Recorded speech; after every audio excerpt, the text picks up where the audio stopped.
आज की इस वीडियो में सामान्य हिंदी प्रश्न पत्र क्रमांक 12 का अभ्यास आपको कराया जाएगा।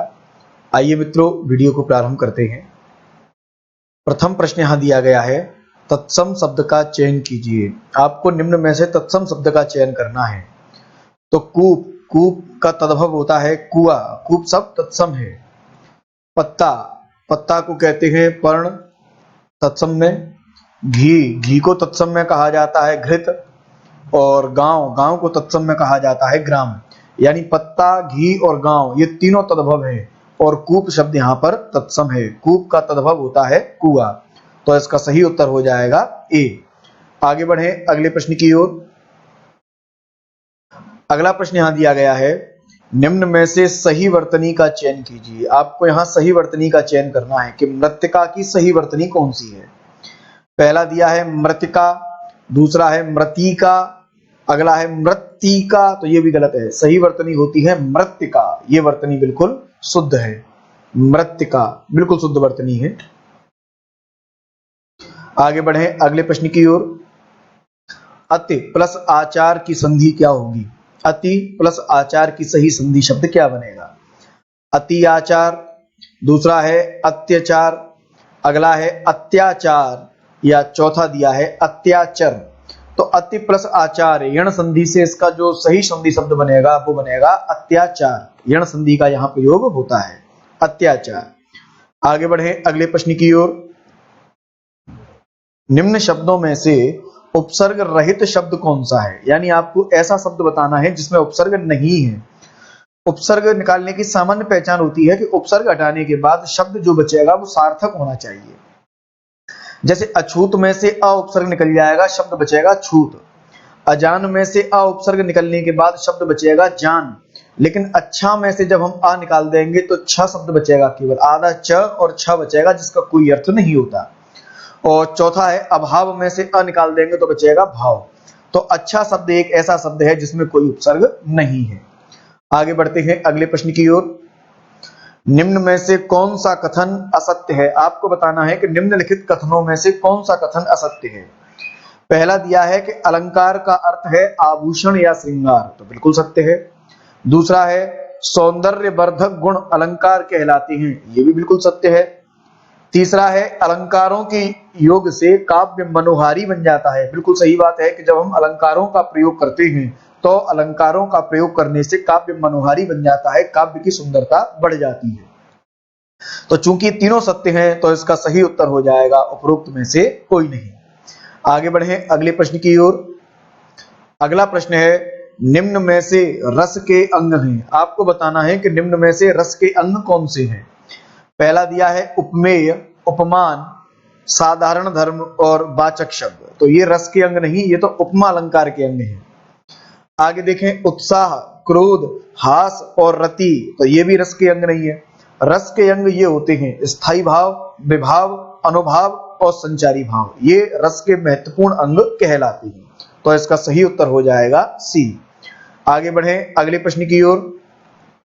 निम्नलिखित भाव को व्यक्त करने में कौन सा मुहावरा सर्वाधिक सार्थक है। आपको बताना पड़ेगा कि निम्नलिखित भाव को हमें यदि व्यक्त करना है तो निम्नलिखित भाव को व्यक्त करने में कौन सा मुहावरा है जो सर्वाधिक रूप से सार्थक है। जैसे पहला दिया गया है डर कर भाग जाना, डर का नहीं, यहां सही कर लेना इसको अपने नोट्स में, इसका सही होगा डर कर भाग जाना। डर कर भाग जाना का अर्थ क्या होता है। पहला ऑप्शन दिया है रफू चक्कर होना, दूसरा ऑप्शन दिया है 9-2-11 हो जाना, तीसरा है दुम दबाकर भागना और अगला है उपरोक्त में से कोई नहीं। तो डर कर भाग जाना, डर कर भाग जाने के लिए अगर हम सही मुहावरे की बात करें तो डर कर भाग जाने का सही मुहावरा होता है दुम दबाकर भाग जाना। इसको कहते हैं डर कर भाग जाना।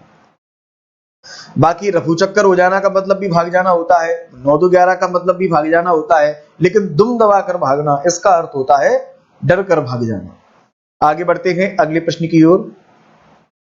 हिंदी वर्णमाला का समूह मूलतः कितने भागों में बांटा गया है। आपको बताना है कि हिंदी वर्णमाला का जो समूह है वह मूल रूप से कितने भागों में बांटा गया है। तो हिंदी वर्णमाला के समूह को मूल रूप से केवल 2 भागों में बांटा गया है। एक होता है स्वर और दूसरा होता है व्यंजन। स्वर और व्यंजन इन 2 मूल भागों में इसको बांटा गया है। आगे बढ़े अगले प्रश्न की ओर। अगला प्रश्न है, शुद्ध वाक्य का चयन कीजिए। आपको शुद्ध वाक्य का चयन करना है। पहला है, मैं सकुशल पूर्वक घर पहुंच गया। तो वाक्य गलत है। सकुशल पूर्वक या तो कुशलता पूर्वक होइए। सकुशल पूर्वक यदि आप कहते हैं तो आपका वाक्य गलत है। दूसरा है, माननीय मंत्री जी आ रहे हैं। माननीय मंत्री जी आ रहे हैं, तो ये वाक्य बिल्कुल शुद्ध है कि माननीय मंत्री जी आ रहे हैं। तीसरा दिया है, आकाश बहुत ऊंचा है। तो आकाश ऊंचा नहीं होता, आकाश विशाल होता है। और अगला है, खाई बहुत नीची है। तो खाई कभी नीची नहीं होती। खाई के लिए यदि आपको शुद्ध वाक्य बनाना है तो खाई के लिए शुद्ध वाक्य बनेगा कि खाई बहुत गहरी है, तो वाक्य आपका शुद्ध बनेगा। तो शुद्ध वाक्य का आपको यहाँ चयन करना है। तो माननीय मंत्री जी आ रहे हैं, ये वाक्य यहाँ पर शुद्ध है। आगे बढ़े अगले प्रश्न की ओर। तत्सम शब्द का आपको चयन करना है। तत्सम शब्दावली को आपको चुनना है। पहला दिया है घर, तो घर का तत्सम होता है ग्रह, ये तद्भव शब्द है। पत्ता भी तद्भव शब्द है, इसका तत्सम होता है पर्ण। गांव भी तद्भव शब्द है, इसका तत्सम होता है ग्राम। और अगला दिया गया है घृत। घृत माने होता है घी, घृत का तद्भव होता है घी। घृत अपने आप में एक तत्सम शब्द है, तो इसका सही उत्तर हो जाएगा डी। आगे बढ़े अगले प्रश्न की ओर। निम्न में से रस का चयन कीजिए। आपको यहाँ रस का चयन करना है। प्रिय मृत्यु का अप्रिय महासंवाद पाकर विष भरा, चित्रस्त सी निर्जीव सी होकर रह गई उत्तरा। यानी आपको ये रस पढ़ने ये पंक्तियां पढ़ने के बाद ही आपको रस समझ में आ गया होगा कि प्रिय मृत्यु का अप्रिय महासंवाद, अपने प्रिय की मृत्यु का जब उसने अप्रिय महासंवाद सुना, विष भरा ये संवाद सुना, तो चित्रस्त सी निर्जीव सी होकर रह गई उत्तरा। यानी चित्र के समान निर्जीव होकर उत्तरा रह गई। तो यहाँ पर प्रधानता जो है वो प्रधानता है करुण रस की। करुण रस की यहाँ प्रधानता है, तो इसका सही उत्तर हो जाएगा डी। क्योंकि हास्य रस जब होता जब पढ़ने के बाद हंसी आती, वीर रस जब होता जब भी किसी साहित्य को देखने सुनने या पढ़ने के बाद मन मंदिर में वीरता का भाव जागृत हो जाए, उसको वीर रस कहते हैं। रौद्र रस जब होता जब किसी बात को या किसी साहित्य को पढ़ने सुनने या देखने के बाद क्रोध आना प्रारंभ हो। लेकिन जब किसी पंक्ति को या किसी काव्य को पढ़ने के बाद हमें ऐसा लगे कि यहाँ पर दया का भाव है, करुणा का भाव है, तो वहां पर करुण रस होता है। आगे बढ़ते हैं अगले प्रश्न की ओर। निम्न शब्दों में से उपसर्ग रहित शब्द कौन सा है? आपको यहां बताना है कि निम्नलिखित शब्दों में से उपसर्ग रहित शब्द कौन सा है। ऐसा शब्द कौन सा है जिसमें उपसर्ग नहीं है? तो देखें, चयन पहला दिया गया है। चयन, चयन में से च नाम का पहली बात तो कोई उपसर्ग होता नहीं है, तो ये बात यहीं पर गलत है। ये उपसर्ग रहित शब्द नहीं है चयन। दूसरा है अधोभाग। अधोभाग में अधः प्लस भाग, तो यहां पर उपसर्ग निकलेगा। अधोपतन में अधः प्लस पतन, यहां पर उपसर्ग निकलेगा अधः। और कुठौर में कु उपसर्ग निकलेगा। तो यहां प्रश्न में थोड़ी सी गलती है। निम्नलिखित शब्दों में से उपसर्ग रहित शब्द कौन सा नहीं है? आपको यहां संशोधन करना पड़ेगा, कौन सा शब्द नहीं है। तो चयन शब्द यहां पर जो लिखा हुआ है, ये चयन शब्द, चयन शब्द में कोई उपसर्ग नहीं है। आगे बढ़ते हैं अगले प्रश्न की ओर। निम्नलिखित वाक्य में अपूर्ण मुहावरे को पूर्ण करना है। आपको यहाँ एक अपूर्ण मुहावरा दिया गया है, इस अपूर्ण मुहावरे को आपको पूर्ण करना है। तुमने तो इतनी सी बात को लेकर तिल का, आगे आपको पूरा करना है तिल। तो सही मुहावरा होता है तिल का ताड़ बना दिया, तिल का ताड़ बना देना, ये सही मुहावरा होता है। तो इसका सही अर्थ हो जाएगा, सही उत्तर हो जाएगा इसका सी। आगे बढ़े अगले प्रश्न की ओर। निम्न में कौन सा अलंकार है? आपको बताना है निम्नलिखित पंक्ति में कौन सा अलंकार है। जलता है यह जीवन पतंगा, यानी जलता है यह जीवन पतंगा, यानी यह जीवन रूपी पतंग ये जलता जाता है। तो रूपक अलंकार है, यहाँ रूपक अलंकार की यहाँ प्रधानता है। तो इसका सही उत्तर हो जाएगा बी, रूपक अलंकार। आगे बढ़े अगले प्रश्न की ओर। अगला महत्वपूर्ण प्रश्न इसमें दिया गया है, अशुद्ध वाक्य का चयन कीजिए। आपको यहां अशुद्ध वाक्य चुनना है। पहला वाक्य दिया गया है, मैं आपकी महानता से परिचित हूं। पहला वाक्य यहां दिया है, मैं आपकी महानता से परिचित हूं, तो वाक्य शुद्ध है, वाक्य में किसी प्रकार की कोई अशुद्धि नहीं है। दूसरा है, उसके प्राण पखेरु उड़ गए। उसके प्राण पखेरु उड़ गए, तो ये वाक्य भी बिल्कुल शुद्ध है।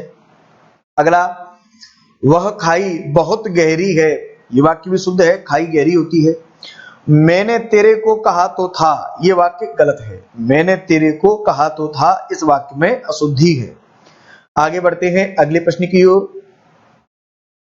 आश्रम का पर्यायवाची शब्द होगा, आपको बताना है निम्न में से कौन सा शब्द है जो आश्रम का पर्यायवाची होगा। तो पहला दिया गया है अक्षी, दूसरा दिया गया है रदन, तीसरा दिया है संघ और चौथा दिया गया है हरफ।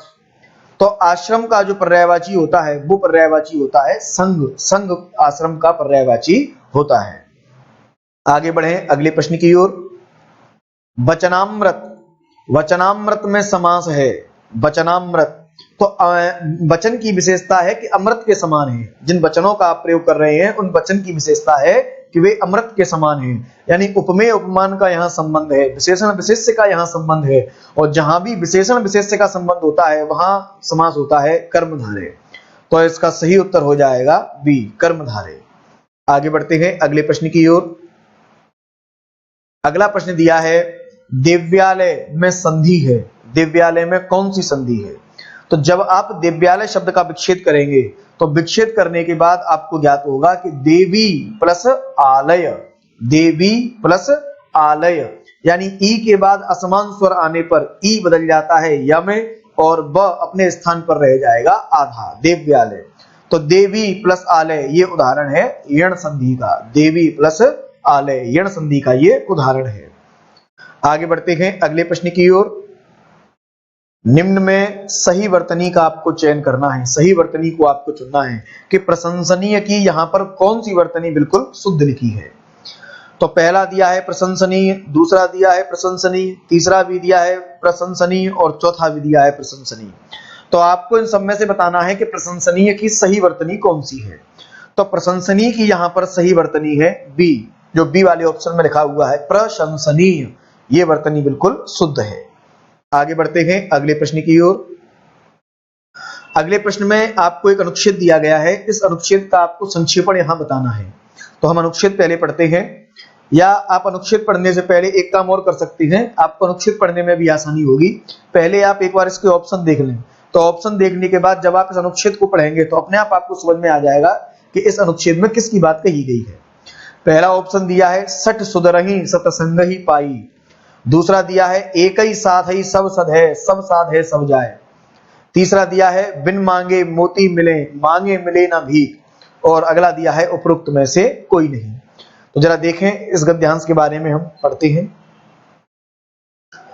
आदमी को एक ही काम पर अपना ध्यान, अपना परिश्रम केंद्रित करना चाहिए। परीक्षा देनी है और तुम खेल प्रतियोगिता की फिक्र में हो, नेतागिरी भी करते फिरते हो और कई तरह के काम धंधों में भी लगे हो, इस तरह तो किसी भी काम में सिद्धि नहीं मिलेगी। पहले एक काम करो, फिर दूसरा काम करो, फिर तीसरा, इस तरह आपके सब काम पूरे हो सकेंगे, नहीं तो आपके सब काम अधूरे रह जाएंगे। यानी अब आप इस अनुच्छेद आपने जो पढ़ा, इस अनुच्छेद के आधार पर जब आप इन प्रश्नों का उत्तर देंगे तो आपको यहाँ पता चल जाएगा कि यहाँ बात की जा रही है कि एक ही साध है सब सद है, सब साध है सब जाए। यदि आप एक काम को साधेंगे तो बाकी के काम आपके अपने आप सदना प्रारंभ हो जाएंगे। आगे बढ़े अगले प्रश्न की ओर। स्वावलंबी व्यक्ति सदा सुखी रहते हैं, स्वावलंबी व्यक्ति सदा सुखी रहते हैं, ये वाक्य आपको बताना है कि कैसा वाक्य है। तो यहाँ समापिका क्रिया एक है, स्वावलंबी व्यक्ति सदा सुखी रहते हैं, समापिका क्रिया एक है, तो वाक्य यहाँ पर होगा साधारण वाक्य। साधारण वाक्य का ये उदाहरण है। आगे बढ़ते हैं अगले प्रश्न की ओर। रक्तिमा में प्रत्यय आपको पहचानना है, तो रक्त प्लस इमा, रक्त प्लस इमा, छोटी ई की मात्रा आएगी, रक्त प्लस इमा, तो रक्तिमा में इमा प्रत्यय है। आगे देखें, शुद्ध वाक्य का आपको यहां चयन करना है, आपको यहां देखना है कि शुद्ध वाक्य कौन सा है। पहला दिया है उसने 5 पूड़ी खाई, तो गलत है, 5 पूड़ियां खाई, बहुवचन आपको बनाना पड़ेगा। दूसरा देखें, उसका प्राण पखेड़ू उड़ गए, तो गलत है, उसके प्राण पखेड़ू उड़ गए तो सत्य होता। तीसरा है मेले में अनेक लोग थे, तो ये वाक्य बिल्कुल शुद्ध है कि मेले में अनेक लोग थे, बिल्कुल शुद्ध वाक्य है। अगला है हमारी प्रदेश की सरकार बैंक खोल रही है, हमारी प्रदेश की सरकार, हमारी नहीं, हमारे प्रदेश की सरकार बैंक खोल रही है, तो ये सत्य हो जाता। तो मेले में अनेक लोग हैं, ये वाक्य पूरी तरीके से सत्य है। अगले प्रश्न में आपको फिर से एक अनुच्छेद दिया गया है, अनुच्छेद आपको पढ़ना है और अनुच्छेद पढ़ने के बाद आपको उस अनुच्छेद का संक्षेपण करना है। तो आइए अनुच्छेद पढ़ते हैं। दशरथ ने कैकेयी को 2 वरदान दिए थे। अब मौका पाकर कैकेयी ने दोनों वचन पूरे करने के लिए दशरथ से कहा। रघुकुल तिलक दशरथ इंकार नहीं कर सकते थे, पूरे करने पड़े। रघुवंश की यही मर्यादा थी। इस प्रकार हम सबका आदर्श हो गया कि प्राण भले ही चले जाएं पर वचन अन्यथा नहीं हो।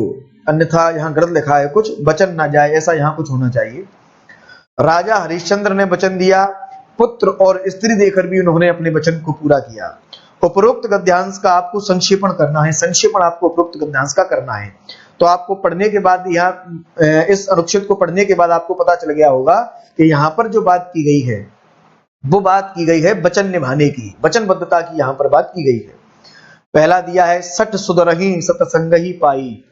दूसरा है रघुकुल रीत सदा चली आई, प्राण जाए पर वचन न जाई, तो बिल्कुल शुद्ध है। तीसरा है रघुकुल रीत सदा चली आई, प्राण न जाए पर वचन चली जाई, तो ये तो गलत हो गया। अगला है उपरोक्त में से कोई नहीं, तो इसकी जो सही वर्तनी होगी वो होगी रघुकुल रीत सदा चली आई, प्राण जाए पर वचन न जाई। आगे बढ़ते हैं अगले प्रश्न की ओर। कर कमल में समास है, आपको बताना है कि कर कमल में कौन सा समास है। यानी कर यानी हाथों की विशेषता है, कर की विशेषता है कि वो कमल के समान है। तो विशेषण विशेष्य का यहाँ संबंध है, और जहां भी विशेषण विशेष्य का संबंध होता है वहां पर समास होता है कर्मधारय। आगे बढ़ते हैं अगले प्रश्न की ओर। सन्मति का संधि विच्छेद क्या होगा? सन्मति शब्द का संधि विच्छेद क्या होगा? सन प्लस मति, दूसरा है सत प्लस मति, तीसरा है सन प्लस मति और चौथा है सत प्लस मति। तो सन्मति, सन्मति का सही संधि विच्छेद होगा सत प्लस मति। त आधा आएगा हलंत वाला, तभी त आधे नामे अपने पंचमा अक्षर में परिवर्तित होगा। तो सत प्लस मति व्यंजन संधि का ये उदाहरण है, सत प्लस मति, इससे शब्द बनेगा सन्मति। आगे बढ़े अगले प्रश्न की ओर। निम्न में से कौन सा कथन सत्य है? अलंकार का अर्थ है आभूषण या श्रृंगार। ये प्रश्न शायद रिपीट हो गया है, तो कोई दिक्कत नहीं है, इसको हल कर लेते हैं। दूसरा है सौंदर्य वर्धक गुण अलंकार कहलाते हैं, सत्य है। तीसरा है अलंकारों के योग्य से काव्य मनोहारी बन जाता है, बिल्कुल सत्य है। चूंकि तीनों ऑप्शन यहाँ सत्य हैं तो इसका सही उत्तर हो जाएगा उपरोक्त सभी। आगे बढ़े। वह अपराधी था इसलिए उसे सजा मिली। ये वाक्य कैसा है? वह अपराधी था इसलिए उसे सजा मिली। तो वह अपराधी था, एक वाक्य पढ़ने के बाद अन्य वाक्य की जानकारी शेष नहीं है। ये वाक्य की जानकारी यहाँ पूरी हो चुकी। यदि हम ट्रिक के हिसाब से देखें तो यहाँ संयुक्त वाक्य होगा, और यदि आप नियम के अनुसार देखें, व्याकरण के नियम के अनुसार चलें, तो चूंकि ये वाक्य इसलिए से जुड़ा हुआ है और इसलिए आदि शब्दों से जो वाक्य जुड़े होते हैं वहां पर वाक्य होता है संयुक्त वाक्य। तो ये संयुक्त वाक्य का उदाहरण है, इसका सही उत्तर हो जाएगा बी। आगे बढ़े। तत्सम शब्द का चयन कीजिए, आपको तत्सम शब्दावली का चयन करना है। पहला दिया है कुआ, तो कुआ का तत्सम होता है कूप, ये तद्भव शब्द है। पत्र, पत्र, तो ये पत्र अपने आप में तत्सम शब्दावली है, पत्र। घी, घी का तत्सम होता है घृत, और गांव, गांव का तत्सम होता है ग्राम। तो तत्सम शब्द का यदि हम चयन करें तो तत्सम शब्द है यहां पर पत्र। आगे बढ़ते हैं अगले प्रश्न की ओर। लघुता में प्रत्यय पहचानिए, आपको लघुता में प्रत्यय पहचानना है कि लघुता में कौन सा प्रत्यय होगा। तो लघु प्लस ता प्रत्यय यहां लगा हुआ है और इस प्रकार शब्द बनता है लघुता। साथियों, इस प्रकार हमने सामान्य हिंदी प्रश्न पत्र क्रमांक 12 का अभ्यास समाप्त किया। अगले प्रश्न पत्र की व्याख्या बहुत जल्द आपके सामने उपस्थित की जाएगी। तब तक के लिए धन्यवाद।